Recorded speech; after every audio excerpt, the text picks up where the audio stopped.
The nascent sixth IPCC report has sent a clear message.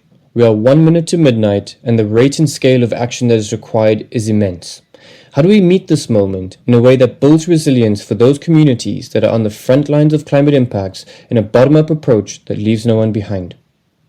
In this episode, we'll be discussing locally led adaptation principles in practice, particularly in the Global South, and what we can learn from this. We're joined by two experts. Harini Nagendra, Professor in Sustainability at Azim Premji University in India, with over 25 years of experience in research and working with communities on restoration of ecosystems in urban areas, and Saleemul Huq, Director of the International Center for Climate Change and Development and Professor at the Independent University of Bangladesh, a strong and renowned advocate for locally led adaptation. My name is Ameil Harikishun. Welcome to Rethink Talks.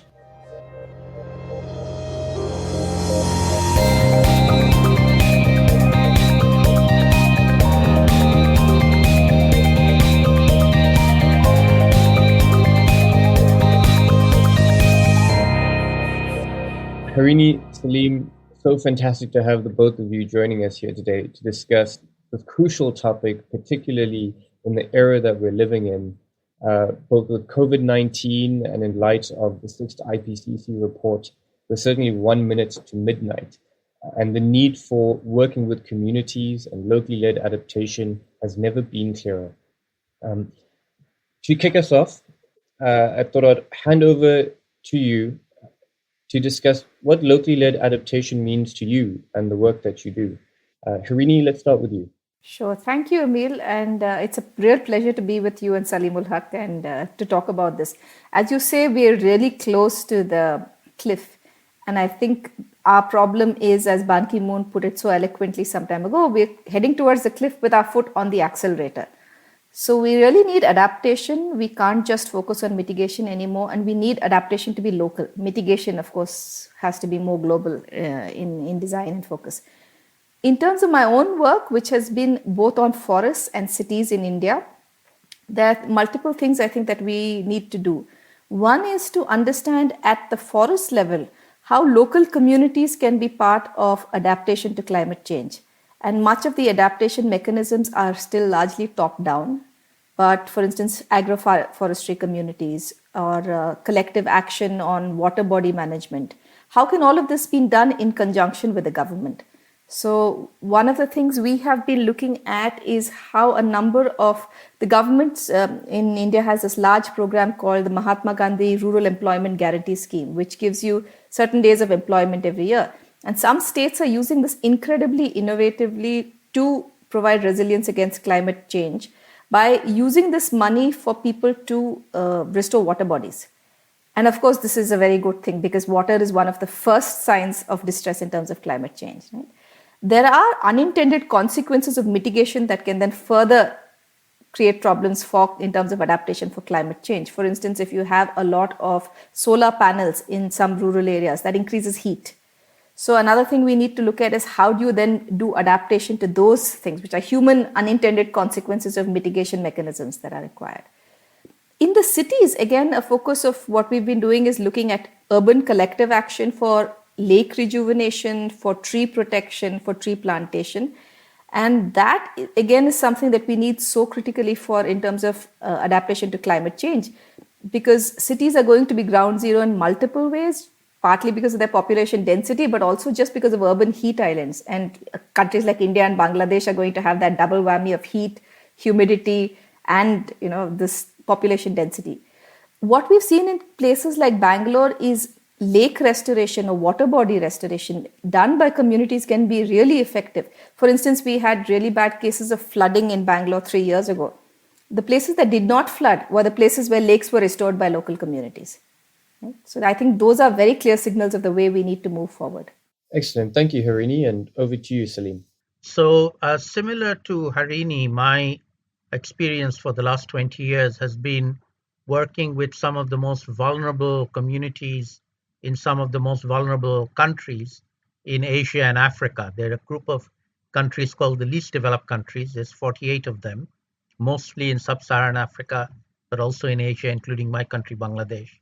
And we initially started working with the vulnerable communities, who also happen to be the poorest communities, on what we used to call community-based adaptation that has now evolved into locally led adaptation, which includes not just the communities themselves, but also local government, local private sector, other actors that are working in a particular location. And the reason for that is that adaptation to climate change is extremely location specific, depends on a place and the impacts of climate change that that place is suffering, and then how to get people who are living there to be part of the solution. And unfortunately, the experience so far has been a very top down, wherever it happens, many places is just ignored and nothing happens. People are left to their own devices. But even where there are interventions being done by national governments or international agencies, they're done in a very top down manner that regards the local communities as simply mere recipients or targets of support from above, without taking their views into account, without consulting them, without building on the knowledge that they have of their circumstances, which is far superior to the knowledge that any outsider like myself has.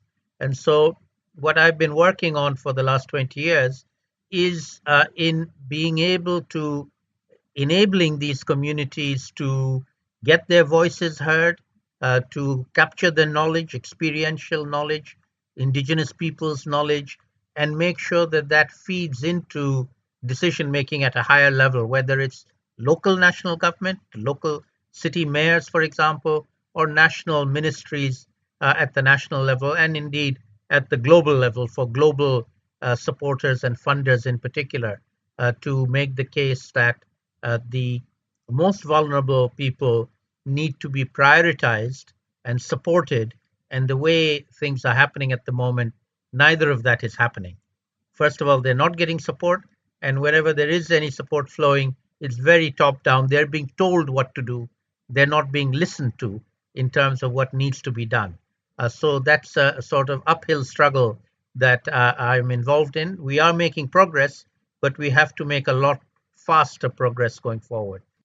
Great, thank you. And Salim, while we're on you, what does it mean to have a co-created bottom-up resilience action that speaks to the priorities and needs of these communities? Sure. So I'll cite a couple of examples from my country, Bangladesh, which I would argue has, being one of the most vulnerable countries, has known that for over a decade and has been doing things to deal with it. And one of them is the realization that local communities possess a lot of knowledge and experience that needs to be supported and tapped. So the the notion of locally led adaptation is very much embedded in the national priorities, both by the government and by very large number of civil society organizations, NGOs that operate in Bangladesh. I'll cite an example from each of them.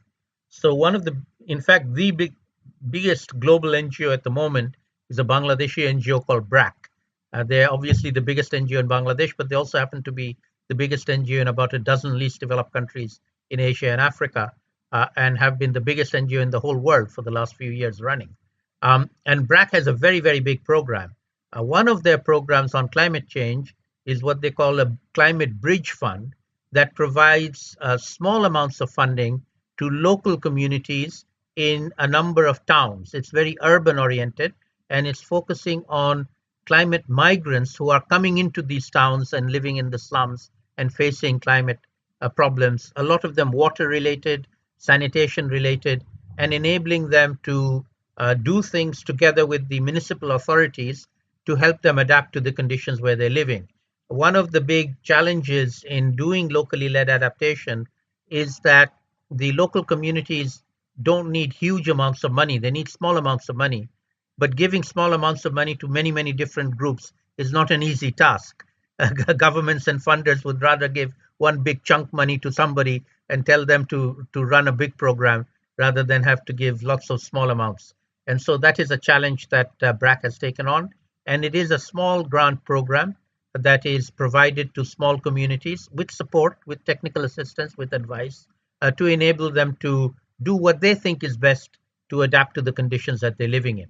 Now, scaling that up at the national government level, there's a program that the government is doing together with UNDP and the UN Climate Development Fund, and that is also providing similar sorts of funding to local authorities. These are elected local upazilas, we call them in Bangladesh, like your panchayats in India, who develop a adaptation plan for the locality, and then they can apply for funding and they get funded to do that. So they are the ones in charge of the planning and doing what they want to do, and then they can get support from the national government to do that.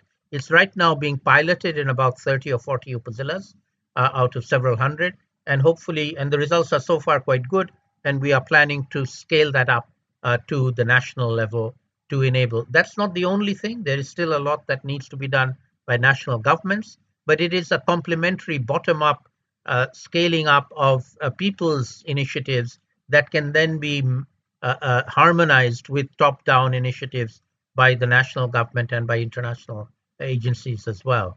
And that's really what we're aiming to do, is to have a more robust bottom-up input into design, implementation, and indeed even monitoring of results. If the local people, the vulnerable people, aren't happy with what's happened, then that can be a good outcome in terms of whether or not it was successful.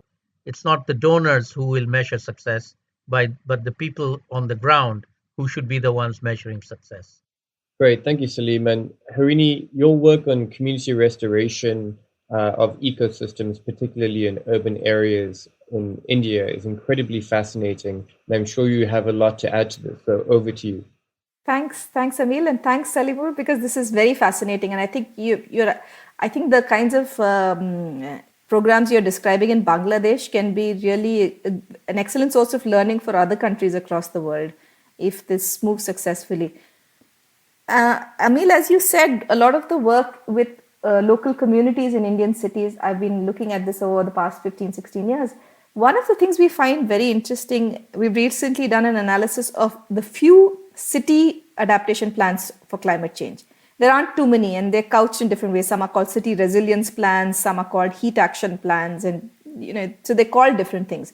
But if you put them together, what you find is even the most successful ones completely avoid any incorporation of nature. They're such engineered technical approaches. I'll give you an example. Ahmedabad is a city in India that has had heat waves year after year. It's one of the hottest cities.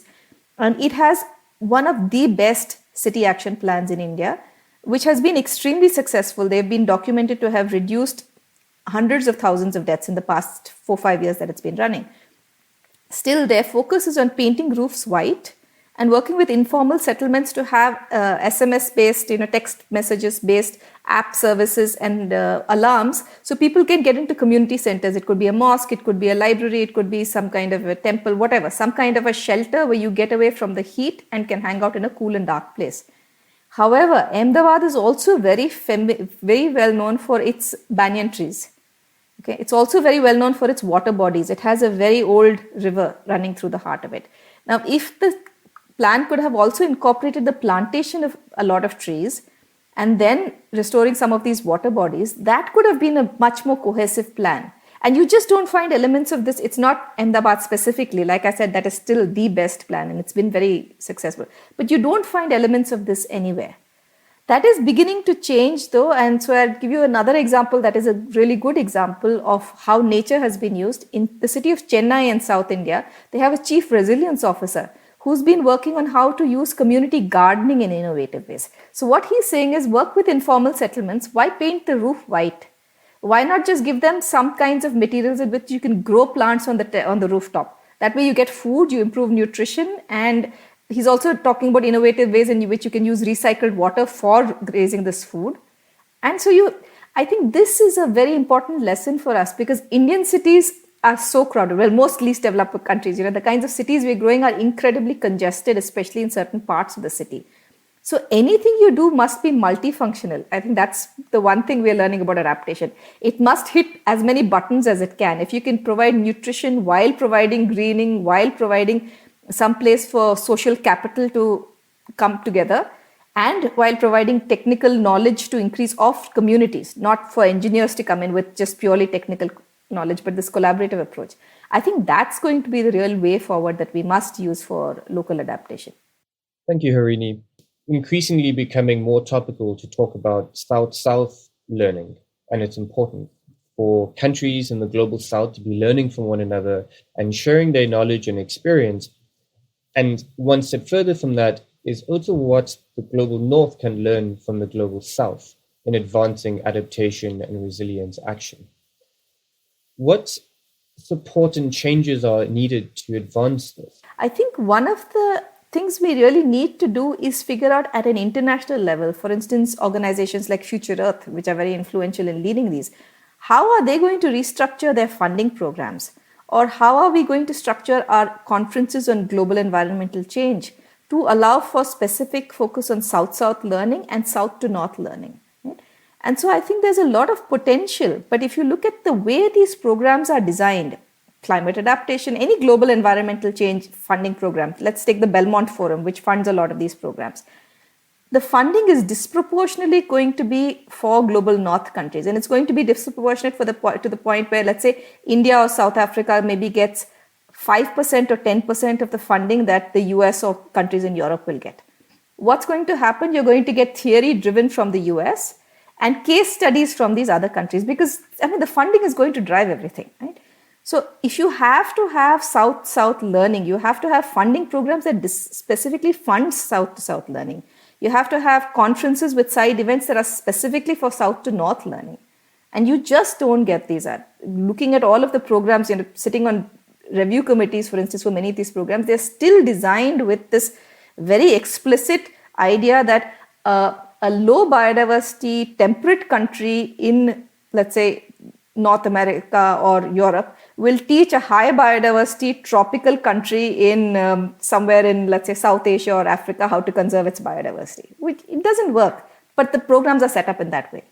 Right? So we have to have different ways of designing these, because unless we do that, from the money flows the power. So this is something that is very dear to my heart. I would argue that the greatest experts on adaptation to climate change are not scholars with PhDs like myself, but people in Mumbai and Dhaka who are dealing with the problem and coming up with ways of dealing with it. If they don't die, they survive. They are an expert in survival. And they are the local adapters, I call them, the ones with the knowledge and experience far greater than ours. And so we need to learn from them. We need to be humble. We need to be dealing with them with humility and co-produce. Our advantage is we can produce knowledge in a systematic manner that they cannot, but they have extremely useful experiential knowledge that can be tapped and harnessed. And so we can co-produce the knowledge on adaptation with them. And then that becomes useful in a context of sharing that with other places within a same country or other countries within a region or even other countries across continents. And having worked on adaptation for the last 20 years, I would say that there are two very critical paradigm shifts that are needed in terms of learning. Firstly, adaptation is a learning by doing. If you're not doing, then you're not going to be able to learn. It's not theory to practice, it is practice to theory. And secondly, the best way of sharing that knowledge is not through books or even videos, but through peer-to-peer learning.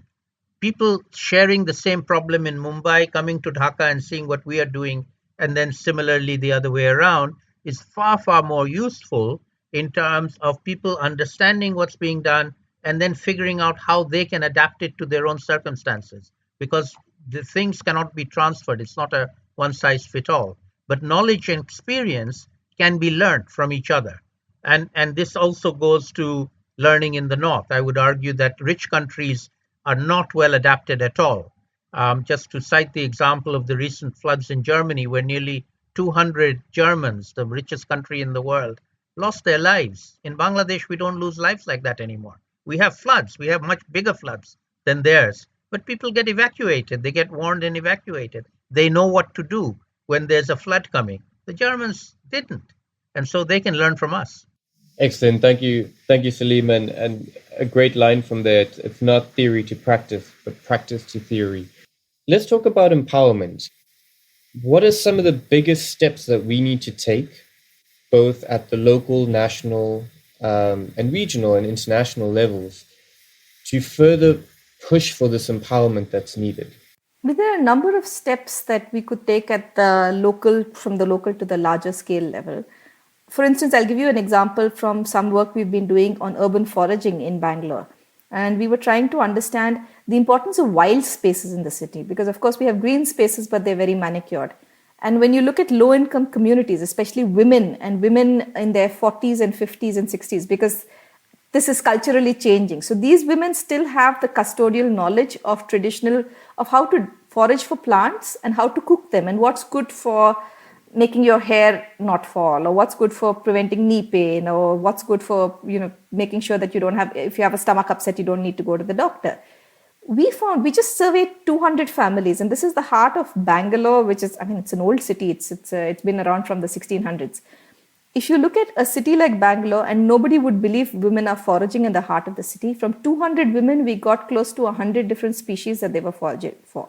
We found the existence of thriving markets. I'm as local as it gets from Bangalore. I didn't know these markets were there, where you can go and commission women to go and forage in the woods around Bangalore to get some of these species that are dying out in the city. Right? Now, what some groups are doing in Bangalore is turning this into an advantage. So during COVID time, many of these women who were working as domestic help lost their jobs. So what they're doing is training them to forage for these, and communities, for instance, a house like mine could pay women like this to collect and forage for these greens and drop by or produce a set of mixed greens to your house, let's say once a week, and also teach you how to cook with them, because we have no idea how to cook with these greens. So it's also an inversion of power. Along with the employment, I think what's very subversive here, which is very important, is this inversion of power where they are the teachers and we need to learn from them, which always should have been the case, but there's such few places in cities to set up this kind of inversion of power, right? So I think these kinds of instances, it's a little harder on the international scale to kind of interfere with these mechanisms and get them in. But if there are ways to do this kind of inversion of power, I think that's something we really need to focus on. In my view, you've put your finger on the nub of the issue, which is the reason why people are vulnerable, and most of the time it's poor people who are vulnerable, is because whoever's the decision maker in their national circumstances doesn't really care much about them. They don't have a voice in national governance, wherever the country they happen to be in.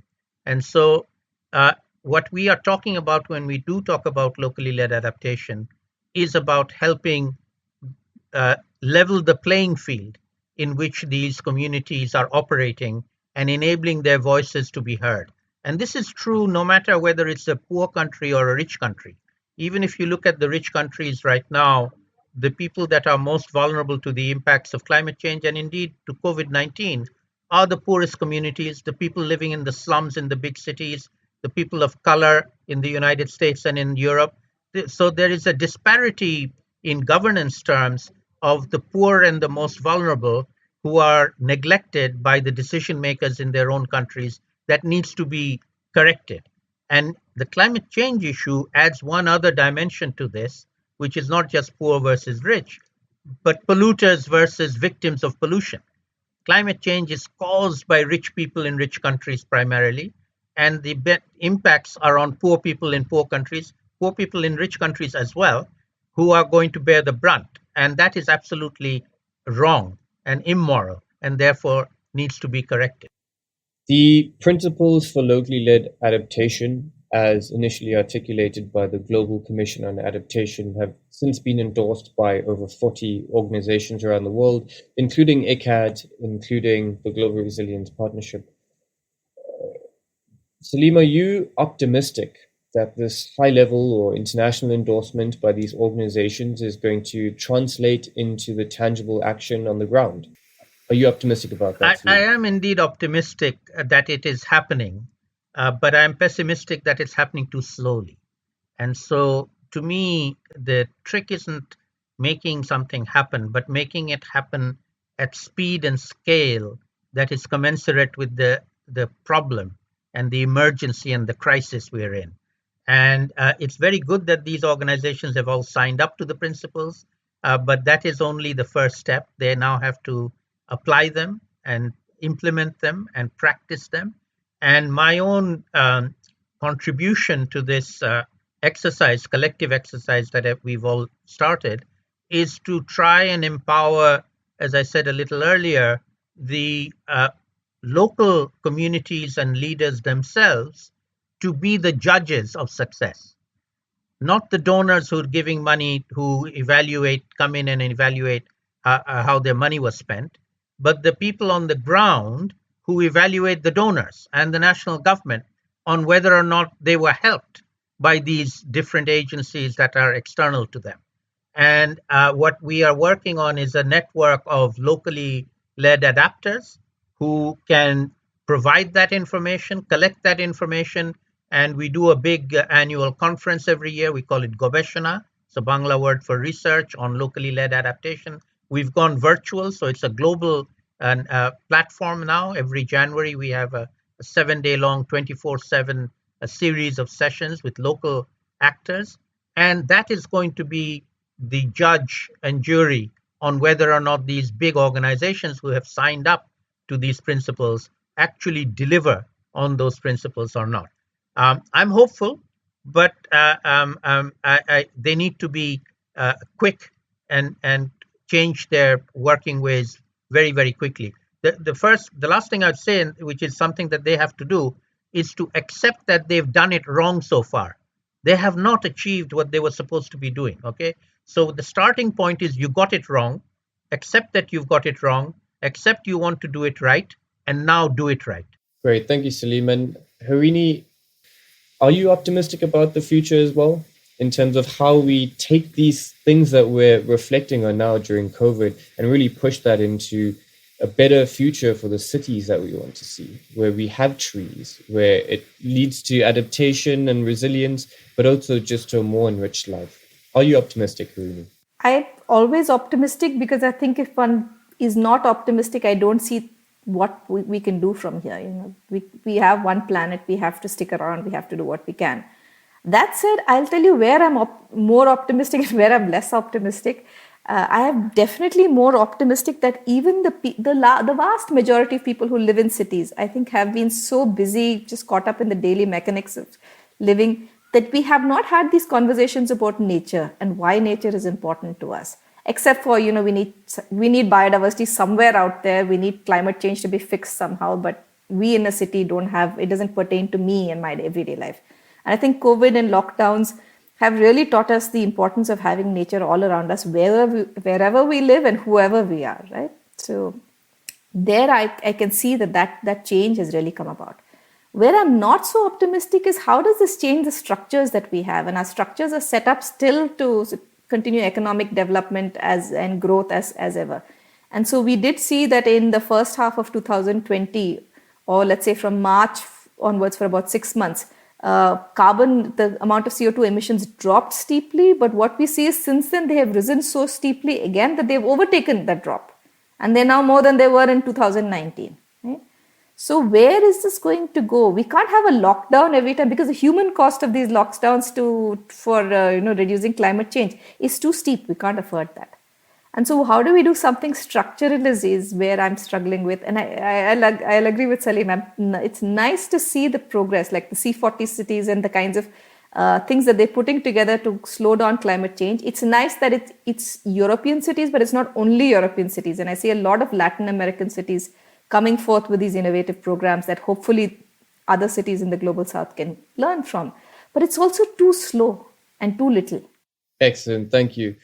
Certainly the pace and scale at which we need to take action is a message that's ringing out from both of your answers. But as a young professional working in this field, I'm certainly happy to hear that there's still optimism. And I always say that I'm a pragmatic optimist. And that we have to be clear about how things need to be done. But we certainly need to be hopeful for a future in which we can all thrive together. Professor Harini Nagendra, Professor Saleemul Huq, thank you very much for joining us to discuss this important topic. And I certainly look forward to working with the both of you in the future as we work towards resilience action that is locally led. Thank you. Thank you. Thank you. Thanks, Ameil. Thanks, Salim.